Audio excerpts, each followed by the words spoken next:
hidup karena anugerah-Mu.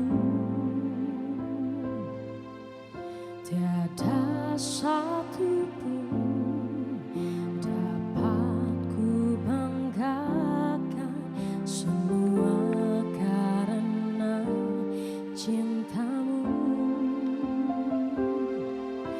Ini hidupku, pimpin jalanku, Yesus pegang erat tanganku. Ku tak dapat hidup di luar kasih-Mu, Bapa. Jangan tinggalkan aku, Engkau alasan selama ku hidup.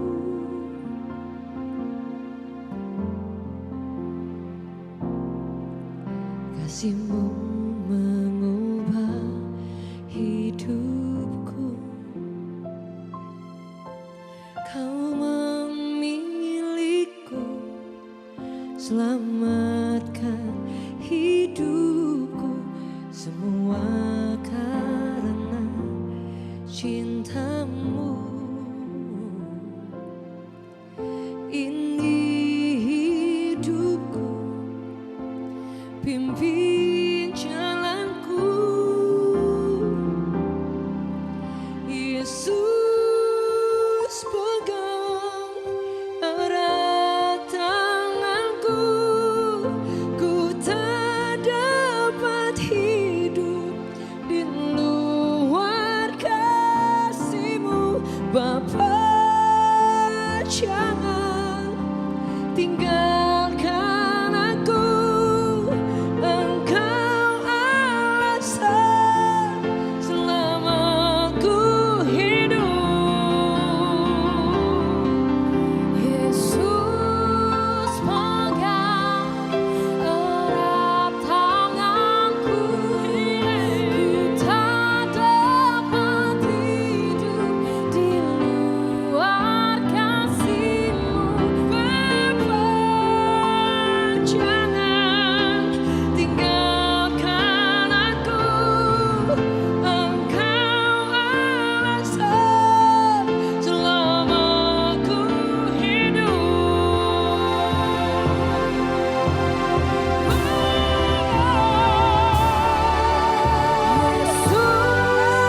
pegang erat tanganku.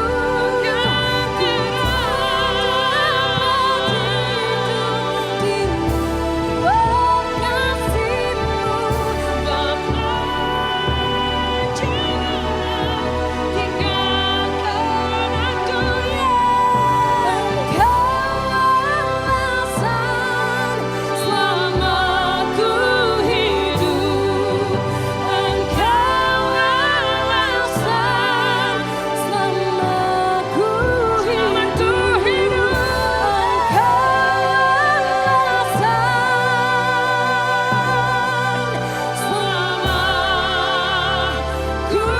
ku hidup selamanya.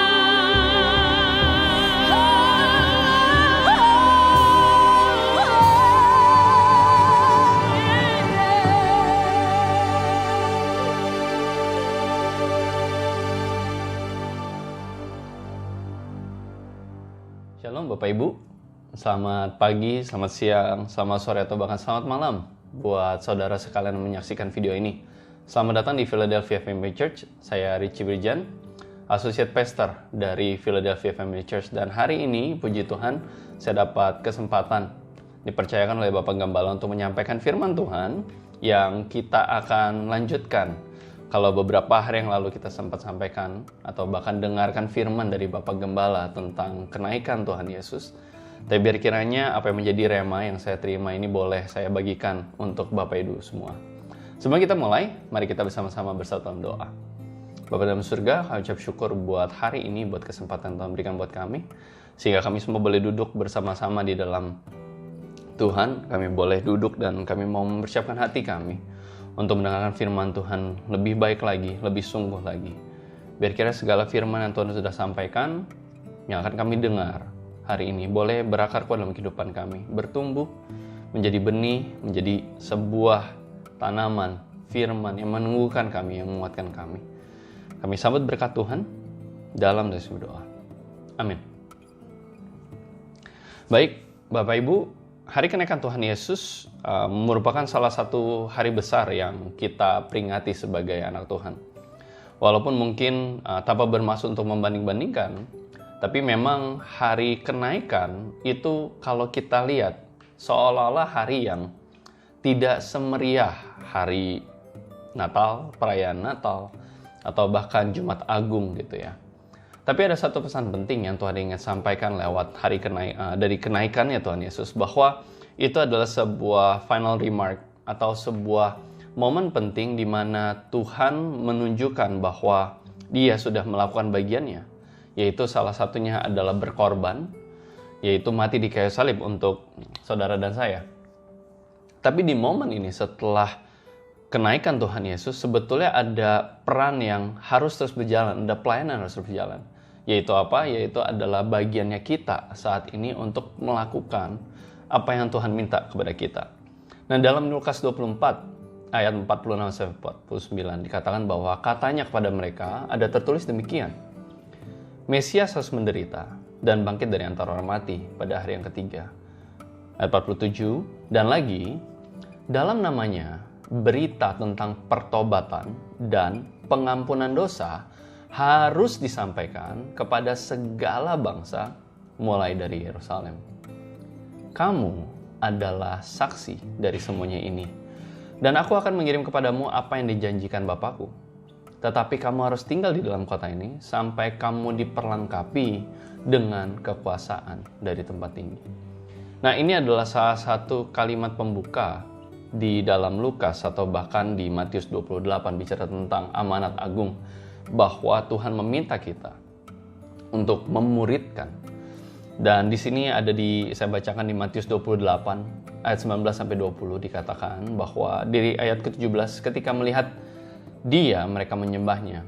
Tetapi beberapa orang ragu-ragu, Yesus mendekati mereka dan berkata, Kepadaku telah diberikan segala kuasa di sorga dan di bumi. Karena itu, pergilah, jadikanlah semua bangsa muridku dan baptislah mereka dalam nama Bapa dan Anak dan Roh Kudus, dan ajarlah mereka melakukan segala sesuatu yang telah kuperintahkan kepadamu. Dan ketahuilah, aku menyertai kamu senantiasa sampai kepada akhir zaman. Tema yang saya angkat dalam firman hari ini adalah making disciples atau memuridkan. Adalah salah satu bagian yang menurut saya mungkin agak sulit atau mungkin tidak nyaman buat kita sebagai anak-anak Tuhan. Kenapa? Karena ada banyak hal yang membuat kita merasa bahwa kita nggak siap untuk menjadi pelayannya Tuhan. Kita terbiasa untuk menjadi jemaat, kita terbiasa untuk mendengarkan firman, kita terbiasa untuk datang ke gereja, duduk, mendengarkan firman, tapi mungkin kita tidak terbiasa untuk namanya melayani Tuhan. Kadang-kadang kita punya cukup banyak alasan yang menghambat kita dengan bilang bahwa saya bisa apa? Saya cuma orang kecil, atau saya nggak biasa ngomong depan umum, saya nggak berani bersaksi bahkan atau bicara tentang Tuhan karena nanti tetangga sebelah dan sebagainya akan merasa nggak nyaman atau tegang, atau alasan-alasan lain yang membuat kita merasa bahwa Tuhan, saya nggak siap, saya ragu apakah saya bisa Tuhan pakai. Dan keraguan ini pun juga sebetulnya udah terlihat dari kisah yang kita dengar tadi, bahwa sebagaimana yang Bapak Gembala sempat sampaikan di firman sebelumnya, bahwa yang menjadi saksi dari kenaikan Tuhan Yesus itu bukan cuma sekedar para murid-murid Tuhan, tapi di situ ada begitu banyak orang yang menyaksikan. Nah, pertanyaan adalah, orang-orang itu siapa? Kenapa mereka mau ikut untuk datang ke Bukit Zaitun? Cuman sekedar ikut-ikutan kah? Cuman sekedar penasaran kah? Karena kayak, siapa Tuhan Yesus ya? Oh, dia yang bangkit gitu. Atau karena ya udah ikut aja karena lagi rame nih, mumpung zaman itu mungkin gak ada corona, jadi ya udah bisa kumpul bareng-bareng rame-rame gitu ya. Apakah karena itu tujuannya? Nah, saya berharap bahwa kita bukan menjadi pengikut Tuhan yang seperti itu. Bahwa kita datang ke gereja hanya karena kita tahu bahwa iya hari Minggu adalah harinya kita beribadah. Jadi atau bahkan kita bilang itu hari Sabat. Jadi itu waktunya kita datang ke gereja dan kita ya ikutin liturgi, penyembahan dan juga firman. Tapi apakah selama ini Bapak Ibu udah menjadi orang Kristen, menyandang status sebagai anak-anak Tuhan? Apakah Bapak Ibu merasa puas hanya sekedar untuk datang dan mendengarkan firman aja? Dalam hal ini saya pun juga nggak merasa bahwa oh ya Richie karena kamu sekarang udah menyandang status misalnya sebagai PDP, itu pun juga membuat saya terkadang momen-momen merasa bahwa kayak kok susah ya mau melayani Tuhan sungguh-sungguh gitu. Apakah saya udah jadi berkat? Apakah saya benar-benar bisa melayani Tuhan sebagaimana yang Tuhan harapkan? Dan saya yakin keraguan ini pun juga muncul di dalam benaknya Bapak Ibu gitu. Dengan alasan-alasan tadi sampaikan bahwa saya cuma orang kecil lah, saya nggak bisa gitu. Atau ya Tuhan nantilah tunggu waktunya aja, kalau saya udah mau melayani maka saya akan melayani. Dan di momen ini izinkan saya bisa menyampaikan apa yang mungkin menjadi isi hati Tuhan, yang saya rasa bahwa saya mau bagi jadi 3 bagian. Bicara tentang memuridkan. Kenapa? Karena kalau mau memuridkan berarti kita harus jadi guru dong. Kan susah kalau misalnya hubungannya mau ada murid berarti harus ada gurunya. Saya berharap bahwa firman ini bisa meneguhkan atau bahkan menguatkan Bapak Ibu tentang bagaimana sih sebetulnya ketika Tuhan sudah terangkat ke atas dan dia akan datang kembali sebagaimana firman Tuhan sampaikan. Selama itu kita mau memuridkannya seperti apa? Apa yang harus kita lakukan? Nah, yang pertama adalah dengan segala keraguan kita punya, part 1 yang saya ingin sampaikan bahwa Tuhan Yesus ada untuk menjawab keraguan dari Bapak Ibu dan Saudara sekalian. Di bagian mana, Richie?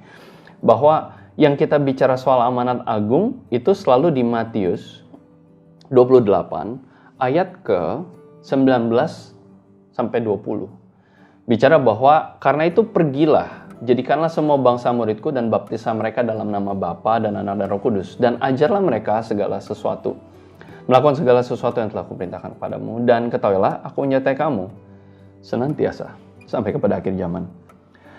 Dan di bagian ini, kalau kita mundur sedikit di ayat ke-17, bahwa ketika melihat dia, mereka menyembahnya, tetapi beberapa orang ragu-ragu. Dan di ayat ke-18 dikatakan bahwa Yesus mendekati mereka.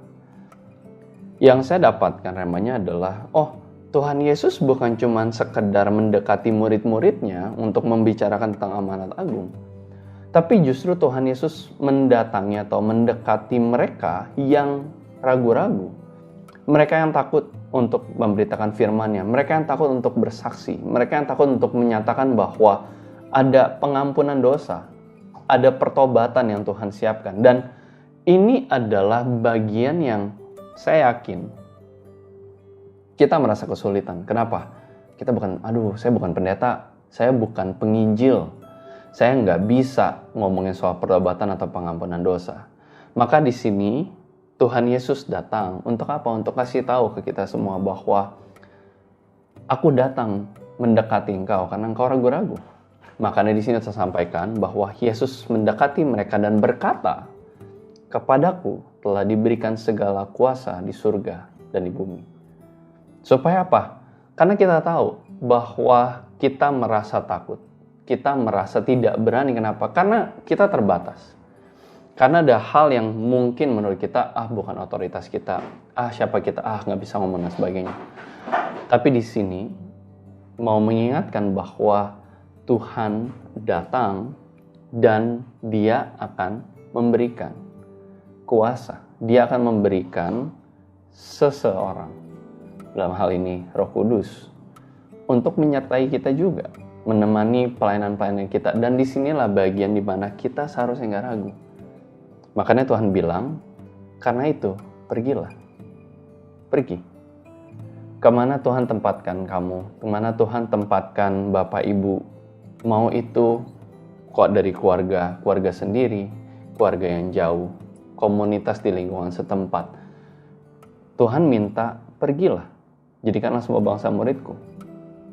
Dan saya berharap bahwa momen ini, momen memperingati kenaikan Tuhan Yesus, ini juga jadi salah satu momen penting untuk mengingatkan kita bahwa Tuhan sudah melakukan bagiannya dan sekarang Tuhan mau kita melakukan bagian kita. Dan dalam Matius 10 ayat 7-8 dikatakan, pergilah dan beritakanlah, kerajaan sorga sudah dekat. Sembuhkanlah orang sakit, bangkitkanlah orang mati, tahirkanlah orang kusta, usirlah setan-setan. Kamu telah memperolehnya dengan cuma-cuma, karena itu berikanlah pula dengan cuma-cuma.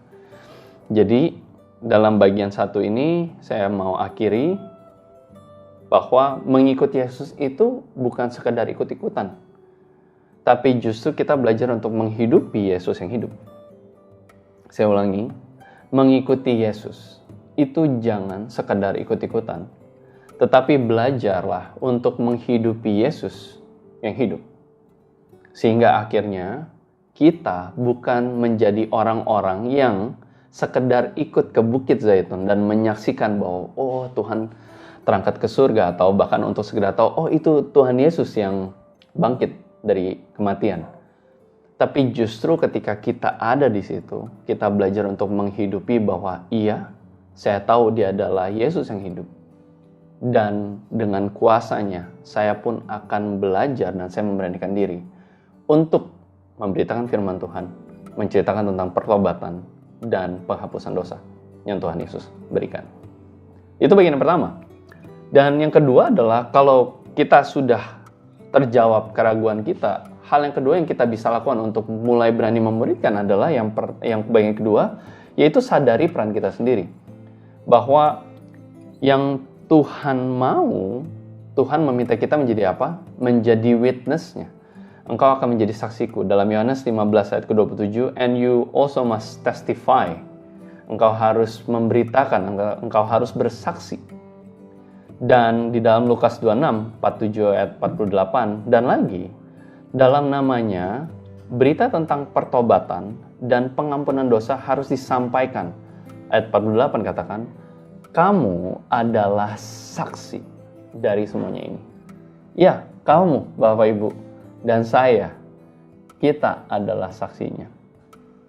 Kita nggak bisa berfungsi dengan baik ketika kita bicara soal peran dan tanggung jawab. Kita nggak bisa maksimal kalau kita nggak tahu peran kita. Kita nggak, contoh, beberapa hari yang lalu, saya dan Elsha, kita dapat tugas. Ellie mau main drama. Di dalam perannya Ellie itu udah diplotkan bahwa Ellie, kamu ini jadi baker. Oke, di dalam dramanya Yosef. Oke, kamu pakai bajunya ini, kamu bawa propertinya ini, kamu ngomongnya bagian ini. Sehingga apa? Sehingga ketika dalam Ellie memerankan perannya, dia tahu, oh saya jadi baker. Saya punya tugas ngomongnya kalimatnya ini. Saya harus bawanya ini. Nah sama Bapak Ibu. Kalau kita menyadari bahwa kita tahu peran kita sebagai saksinya Tuhan, berarti kita udah tahu, oke, sebagai seorang saksi Kristus, maka tugas kita adalah memberitakan, menceritakan kebaikan Tuhan. Jadi, kita harus tahu dulu, kita harus yakin dulu bahwa peran kita sebagai saksinya. Kalau kita nggak tahu peran kita, maka kita nggak bisa menjalankan atau memaksimalkan hidup kita untuk melayani Tuhan. Makanya, dari situ, di bagian kedua ini saya kembali mengingatkan bahwa kita adalah saksinya. Kita bukan cuma sekedar pendengar firman Tuhan. Kita bukan cuma sekedar menjadi jemaatnya Tuhan yang rajin dengerin ibadah online. Kita tahu bahwa Tuhan meminta kita dan Dia mengatakan bahwa kamulah Dan firman Tuhan dikatakan kamu adalah saksi dari semuanya ini. Jadi imani Bapak Ibu, yakini bahwa iya saya adalah saksinya. Yang sebelumnya kita tadinya mungkin ragu, sekarang kita udah diyakinkan sama Tuhan. Dan kita sudah diberitahu bahwa kamu adalah saksi. Kamu punya peran sebagai saksiku. Dan di dalam Matius 25, Parable of the Talents, perumpamaan tentang talenta, bahwa kadang-kadang ketika kita udah mau mulai memainkan peran kita mulai membandingkan peran kita sama orang lain bahwa, kok peran dia kayaknya lebih serius ya, kok dia bisa ya ngomong jemaatnya banyak, kok gereja besar, kok ini gereja kecil. Dengan segala perbandingan yang ada, Bapak Ibu, saya mau ingatkan bahwa setiap orang punya bagiannya masing-masing. Setiap kita dengan talenta yang kita punya. Makanya perumpamaan tentang talenta, ada orang yang dikasih 1, ada yang dikasih 2, ada yang dikasih 5. Nggak perlu membandingkan. Nggak perlu saling intip. Fokus untuk lakukan bagian kita. Saya dapatnya 2, ya udah saya lakukan.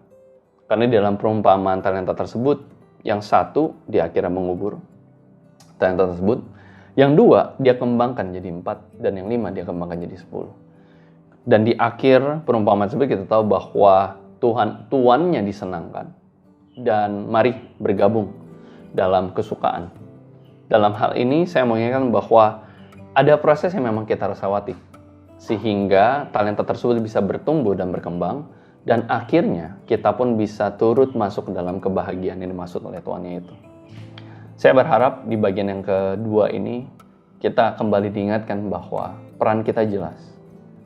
Dengan skala yang kita punya, talenta yang kita punya. Mungkin Bapak Ibu nggak harus selalu menjadi, kalau mau melayani harus jadi pendeta.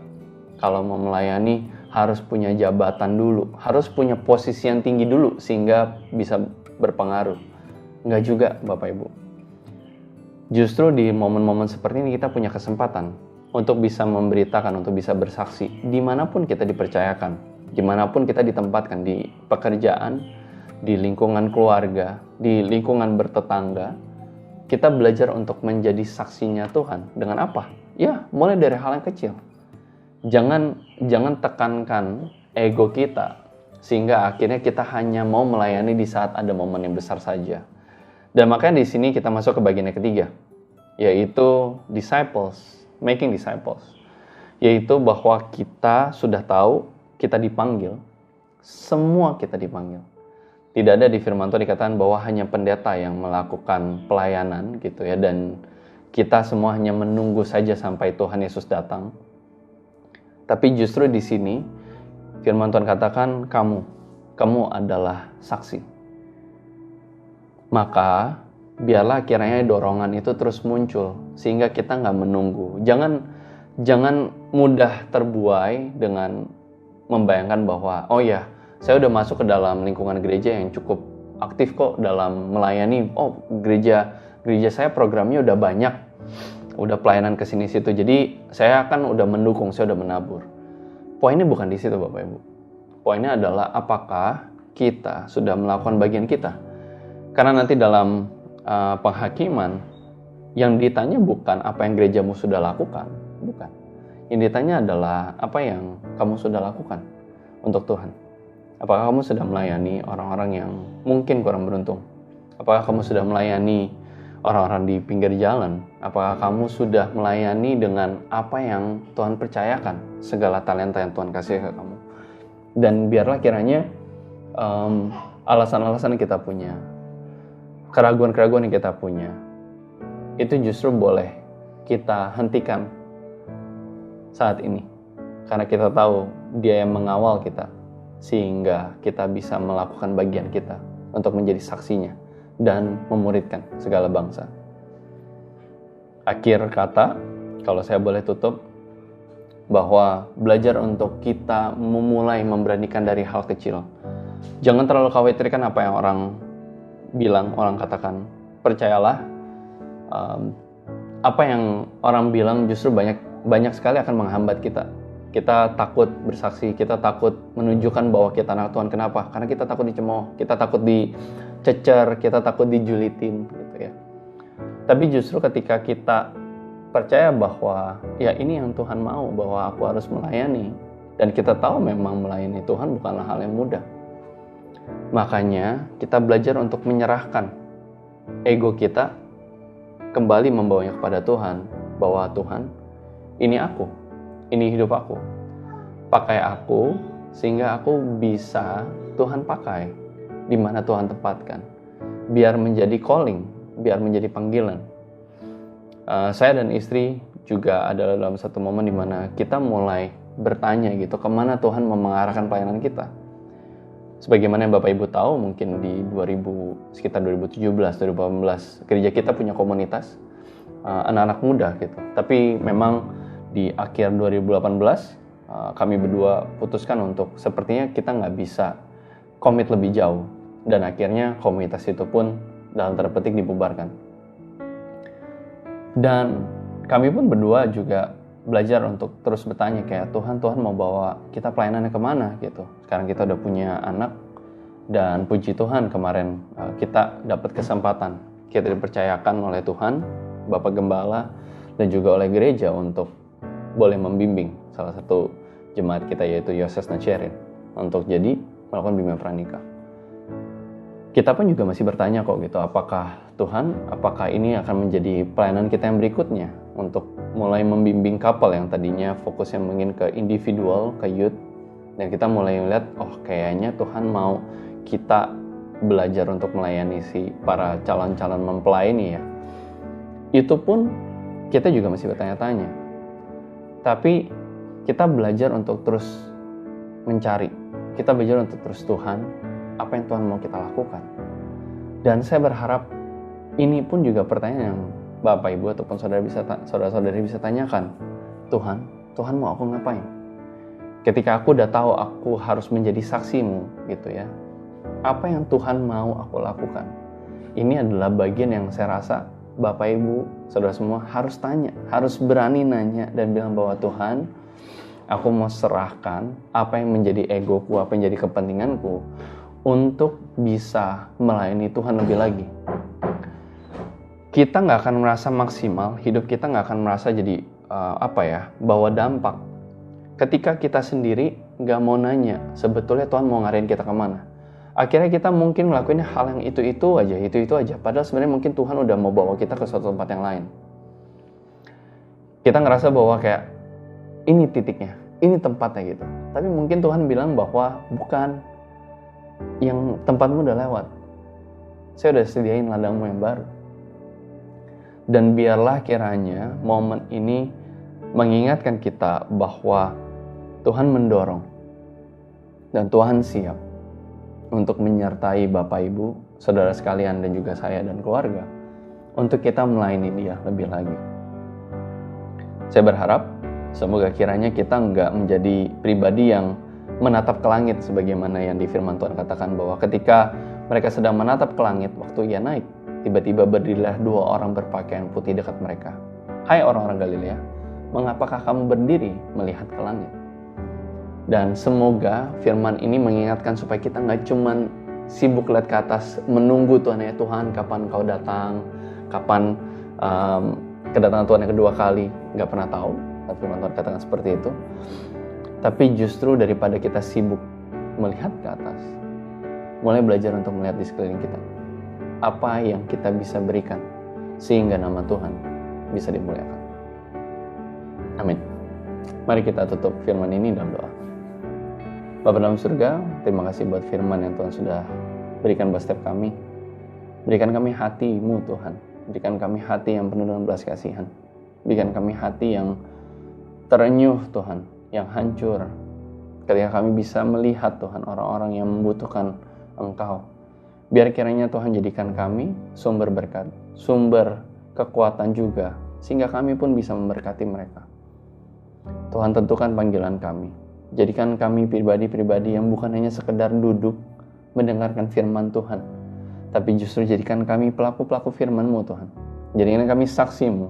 Apa yang Tuhan mau kami lakukan, kami mau lakukan. Bukan hati kami, tekan ego kami, supaya kami berani memulai dan kami berani untuk melakukan atau bahkan melayani orang-orang yang Tuhan percayakan dalam kehidupan kami. Terima kasih Tuhan, Engkau yang meteraikan firman ini, teruslah berbicara buat setiap kami, terus ingatkan kami, supaya kami menjadi saksi-Mu. Dalam nama Yesus kami berdoa, ya. Amin. Haleluya, haleluya. Puji nama Tuhan. Kembali kita mendapatkan berkat firman Tuhan yang indah. Seolah-olah berurutan, dan memang itu adalah langkah-langkah atau momen-momen yang berurutan. Setelah Tuhan Yesus bangkit, menampakkan diri, dan waktunya Tuhan Yesus terangkat ke surga. Setelah terangkat ke surga, dia berpesan kepada murid-muridnya untuk jangan tinggalkan kota Yerusalem untuk mendapatkan kuasa Roh Kudus-Nya. Saudara masih ingat? Atau kita ingat sedikit? Waktu Musa mendapatkan tugas oleh Tuhan, dari Tuhan, untuk menyampaikan berita, pesan-pesan supaya bangsa Israel diizinkan keluar. Musa berdalih, aku tidak pandai bicara, bagaimana bisa berbicara kepada Raja Firaun dan meyakinkan dia kalau aku ini diutus oleh Tuhan dan aku tidak punya apa-apa. Firman Tuhan kata, jangan khawatir Musa, aku akan memberikan kepadamu kata-kata yang untuk kamu ucapkan, lidah yang dapat berbicara. Musa masih berdalih, aku tidak dapat apa-apa, aku tidak ada apa-apa, nggak ada modal apa-apa. Apa yang ada di tanganmu? Tongkat. Ya, pakailah tongkat yang ada padamu. Tuhan tidak menuntut yang tidak kita punyai untuk melakukan tugas-tugasnya. Begitu juga kali ini. Bagaimana Tuhan berfirman untuk kita melanjutkan pekerjaan yang ditinggalkan di muka bumi ini, yaitu menyampaikan Injil ke seluruh permukaan bumi supaya setiap bangsa menerimanya dan memperoleh keselamatan. Itu amanat agung.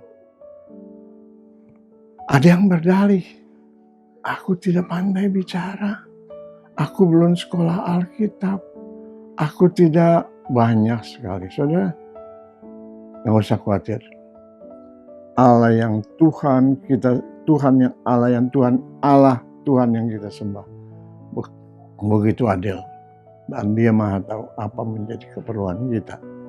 Itu sebabnya sewaktu Tuhan suruhkan untuk pergi memberitakan Injil, melebarkan kerajaan surga di muka bumi ini, pergi saja, fokus dengan apa yang Tuhan perintahkan, yaitu memuridkan, menjadikan segala bangsa murid Tuhan.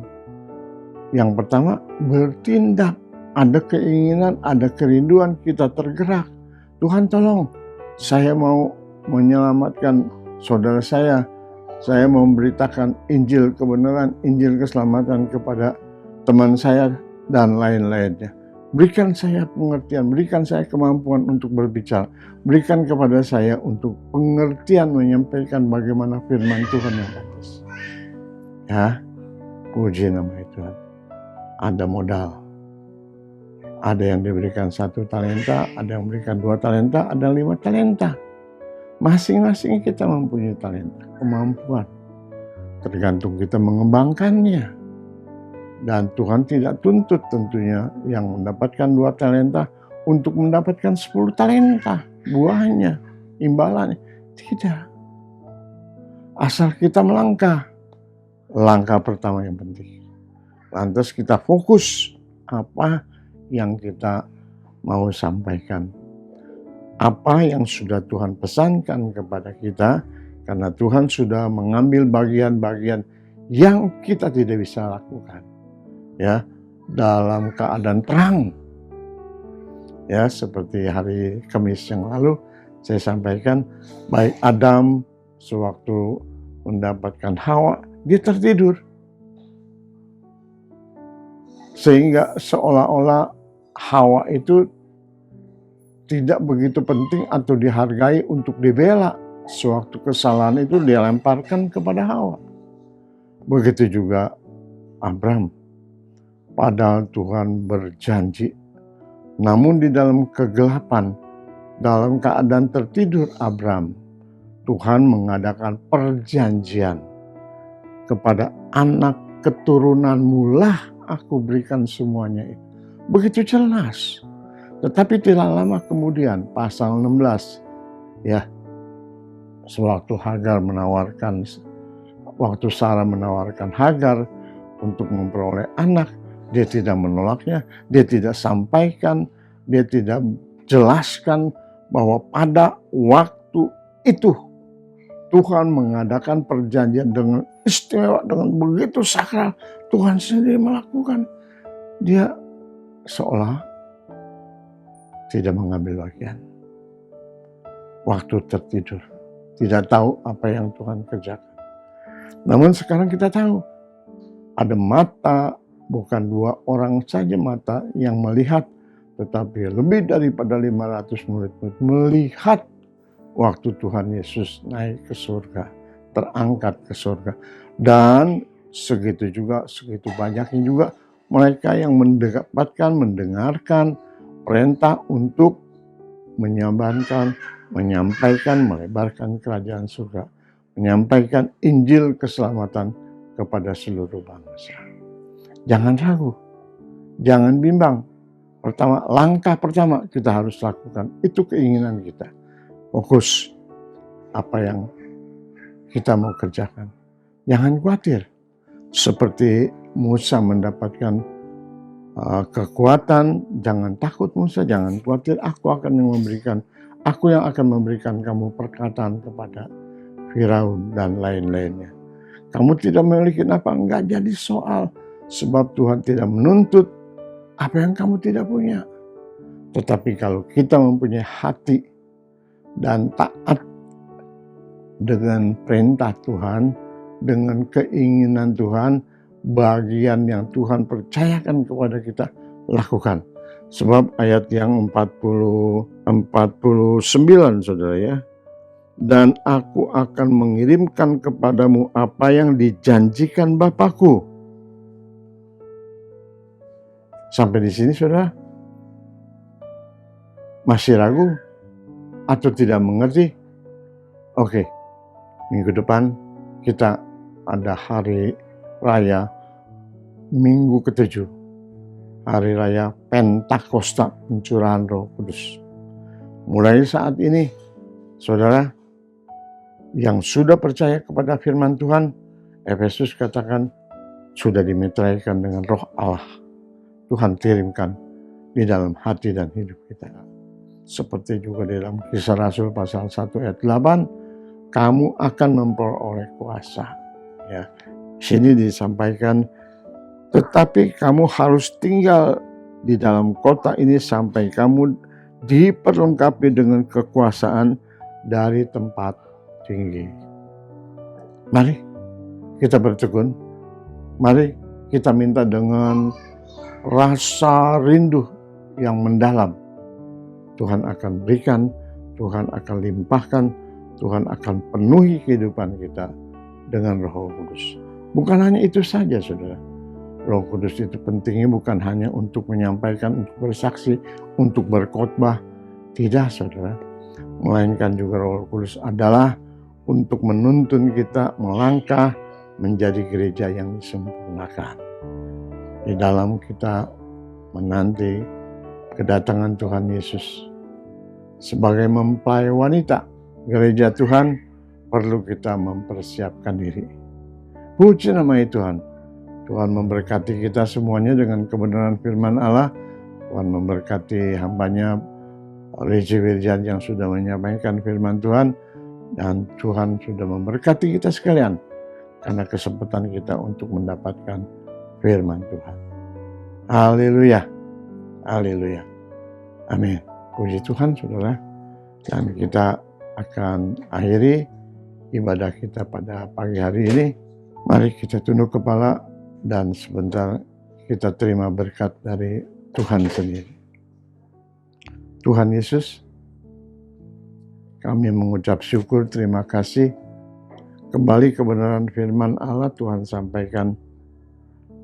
Apabila ada keraguan, apabila ada kebimbangan, apabila kami tidak banyak mengerti dan mengetahui apa yang harus kami kerjakan, kami percaya Bapa akan mengirimkan Roh Kudus yang sudah Bapa janjikan untuk membimbing kami, anak-anak-Mu, untuk membimbing kami, gereja-Mu, masuk dalam kesempurnaan.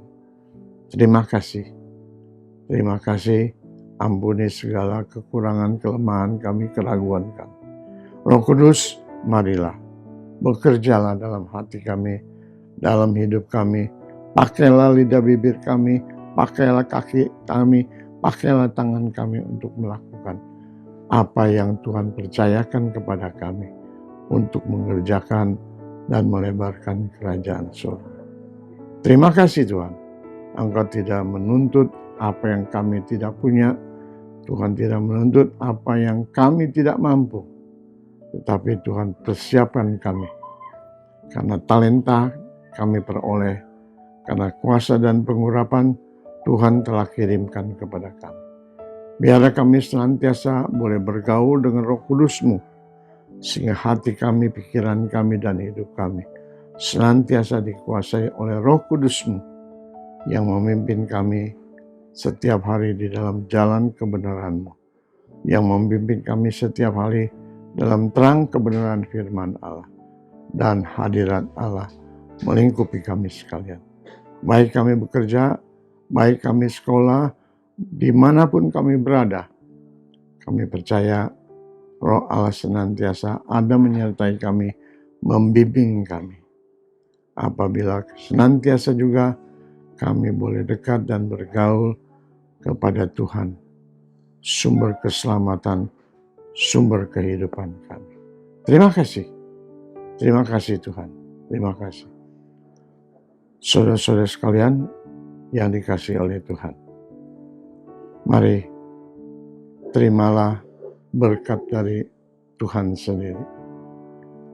Allah sumber sejahtera kami, yang akan menguduskan kehidupan kami, sehingga roh, jiwa, dan tubuh kami terpelihara dengan tidak bercacat hingga kedatangan Yesus yang kedua kali.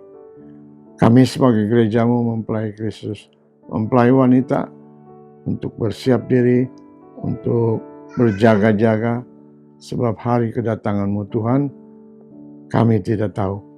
Tetapi kami tahu Tuhan sudah terangkat dan akan turun kembali untuk menjemput kami sekalian. Berkat dari Allah Bapa di surga, kasih sayang di dalam Yesus Kristus Tuhan dan Juru Selamat, dan kekuatan kuasa Roh Kudus-Mu yang menyertai kami sekarang dan sampai selama-lamanya. Dalam berkat nama Tuhan Yesus. Haleluya. Amin.